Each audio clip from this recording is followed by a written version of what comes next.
That was the fun All right. story that I remember popped up. Glad I remembered that. But let's talk about the Euros. Oh boy. Man, I heard a couple English fans that said England gonna England, and I just was like, well, sorry. I I don't know what to tell you, but like, yeah, that's very true.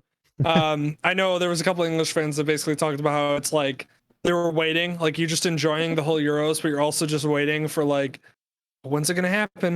When are we gonna do it? And then they did it, and it happened in the biggest stage in the biggest game of the tournament. And it was a shout out to them for making it that far in the first place. It was obviously that impressive. Italy probably, if I remember correctly, went into this game being favorites, but regardless, they made it interesting. Of course, you had to know. I mean, you had to know it was going to go to penalties. That's just the like for them to go to extra time. That's a given. It's going to happen. It's a championship game. Like unless they're like very one-sided, where one team is just significantly better than the other team, IA like the Germany versus Brazil in the World Cup. Uh, unless it's that, you're expecting it to go like extra time. And then in extra time, of course, it went through extra time and we went to PKs because, of course, the final for the Euros had to be settled in PKs, which was amazing. So Right. we start with the beginning of the game. So first, we started with Italy coming out in a 4-3-3 formation, just a standard formation, and that'll become important later, which we'll talk about. England came out, in their normal lineup that you would expect, and really at the beginning of it, wasn't a lot. Wasn't like too crazy going on, but then at one point, just a beautiful crosser, and it made it through all the way to the end. And the left back, which oh god, Luke Shaw was his name, on a beautiful strike. I mean, like just the touch off his foot, catching it off the fly on that crosser was just beautiful. I mean, he slid it right past the defender who was sliding in front of him, as well as the goalie who was fading back to that right.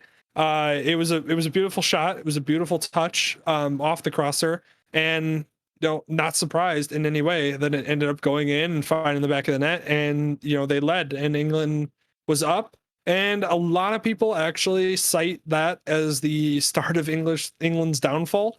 And the reason why they say that is because it was kind of like the English taking their foot off the pedal kind of thing, because they're up early, with a 1-0 lead. So, a lot of people cite that as it felt like they were less aggressive and they kind of sat back and played more defensively, which, unfortunately, that's a strategy that a lot of teams take. And we've talked about this in sports. I don't know why teams do this. It's that same concept in NFL where it just pisses you off that they do like the prevent defense.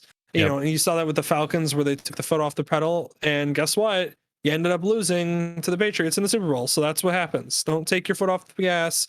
Keep it going. Well, When you they didn't have take their foot off their gas. They actually stepped on it so hard they they well, yeah, put the they gas went through the bottom overly of the car. aggressive. Yeah, you need to the moral of the story for any sports team out there: play your offense, do your thing, keep doing what you're doing, keep the game plan rolling, and don't change it, because obviously it's working. When you're up 1-0 against Italy in the Euro final, don't become a defensive team that's trying to basically stop a goal rather than produce one. That was what a lot of English fans cite as potentially why England ended up on the wrong end of this game. But essentially, regardless of whatever happened, England did go up 1-0 to start, and like I said, it was off a beautiful crosser and a beautiful touch from Luke Shaw, the left back. And then it kind of transitioned. So at halftime, Italy, like I said, came into the game with their normal standard 4-3-3 setup. They actually kind of changed, which I actually had to watch a video on this because I was not as familiar. So I'm sure my uh fellow soccer slash football players or fans out there will have a better understanding of what I'm saying than what I'm saying. But essentially, the the Italy team went to a false nine setup, which we will see right here on the screen. A false nine formation, I guess, essentially means that the center attacker there, that you see the false nine, working underneath, essentially plays in between the lines. So what it means is the wingers on each side will kind of get ahead of him, and he plays in between the midfielders and the wingers.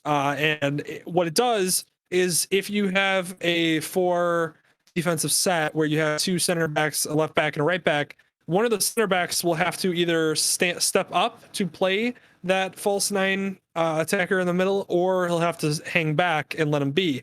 If he hangs back and let him be, then he's liable to receive a lot easier to receive passes, and then he can kind of set up the offense from in between the lines there. If the center back does approach him to attack, well, then that forces one of the other center backs or the right back or left back, whoever's on that side of the formation, to essentially have to kind of fill in over or stay home, which leaves a gap. So it kind of forces the defense to react, and whatever way they react is the way that you can kind of exploit their defensive formation. So England playing a much more defensive type of game going into this. That's why you get what I was saying with the fact that essentially, that people thought that maybe was their downfall. And Italy switching to this formation, which I believe worked about 9 years ago in 2012 Euros, came to help a little bit here. And it led to a beautiful goal. And a beautiful goal is got to be in the right place at the right time kind of goal, which you see right here, which is the aftermath, which was the Leonardo Bonucci made the equalizer off of a rebound. So basically, corner kick came in, header led it across to the center of the formation. I believe, I can't remember exactly which of the Italian players actually made the first contact, but hit the ball. The ball ricocheted off the goalie, ricocheted off the left post, right post, I guess, in this area, and bounced back right into the lap of Bonucci, who was kind of sliding across the formation. And it just was like I said, a right place, right time, perfect bounce kind of thing, where he just caught the rebound, no defenders there to really stop him, and he just nailed it right in. And that was the equalizer. And it obviously changed the pace of the game from there on, because now England's got to try to create.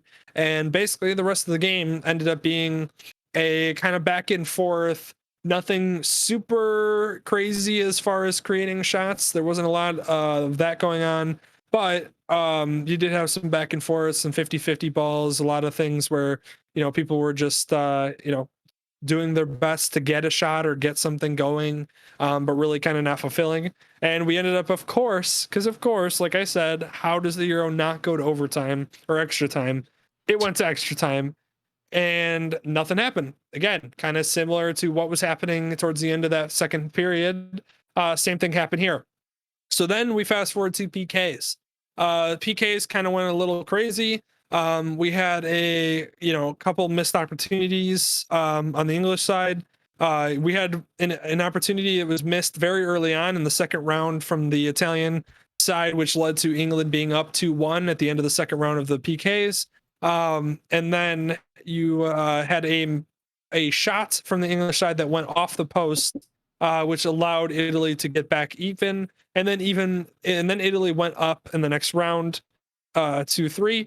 And then the goal to basically equalize it and keep it going for England was a guy by the name of Saka, who was 19 years old, by the way, taking this shot to try to continue the Euro final for the England. Takes the shot, and Donnarumma, who's one of the best goalies in the game, just very nonchalant, just guessed completely right and blocked it, and very clearly walked away. And just such a swag strut that you see. I mean, you could see it a little bit in this photo with the close up. That's like, he didn't even celebrate. Like, that's what he did. He literally just walked away like, yeah, I did that kind of thing. And much deserving so. The Italian team ended up winning the whole thing. And they weren't a favorite as far as like the top 3 favorites going into the Euros, but everybody knew that they had a really good team. And they just put it together when they needed to and continued to, show out. And here we are. And I want to also talk about the fact that, by the way, why don't you put the Italian championship photo up while we talk about how I may or may not have won the bet here, where Right.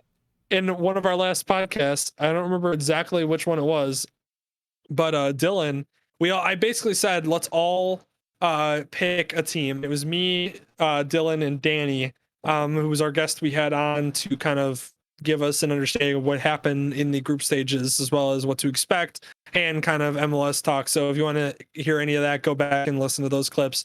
But we all picked a team. Danny picked Belgium, which of course was, against Italy, and so I had to go with my own, little bit of heritage there with the Italian team, and then Dylan tried to go with the, kind of like the magical, like, stuff happening with them Denmark team, which they did show out pretty well in that game and ended up moving on to the next round. But Italy won that decider against Belgium, and I think that was, the turn of events for them. That was when they became a very serious, okay, now they're the favorite to win it. England did storm up to try to have a magical year of their own, but Italy proved too strong and too much for the English team. And I won the bet, which is the most important part of that whole Right. thing. Of Because I course. did not win the previous bet. So I'm 1 for 1 right now. Equivalent exchange. Yeah. So whether or not we're gonna do it on this podcast or the next or whatever, but Dylan and Danny both owe me a shot. So there's that. Yeah, I'll So have to add a little counter on the side, and write myself a little bill for that. Maybe even we'll have Danny on and we both could pay our debt. that would be good. But yeah, so congratulations to the Italian team. England, man, I'm sorry. I'm sorry that it happened. You had to wait for England all the way to the final, but it did happen. And man, I would say there's always next year, but you got 2 years because then you get the World Cup. But heartbreaking. Did you see all the videos of people celebrating England losing? Like there was an Irish pub that was going nuts just because they were losing. That stuff's always fun to watch. Makes it way more entertaining. I just like, I love watching fans. Like, being a fan, a super fan of certain teams, obviously I'll lose my mind if the Bears lose. I'll lose my mind if the Bears win. Like, there's emotions that happen. Cubs 2016, I lost my entire mind, and it was great. But there's certain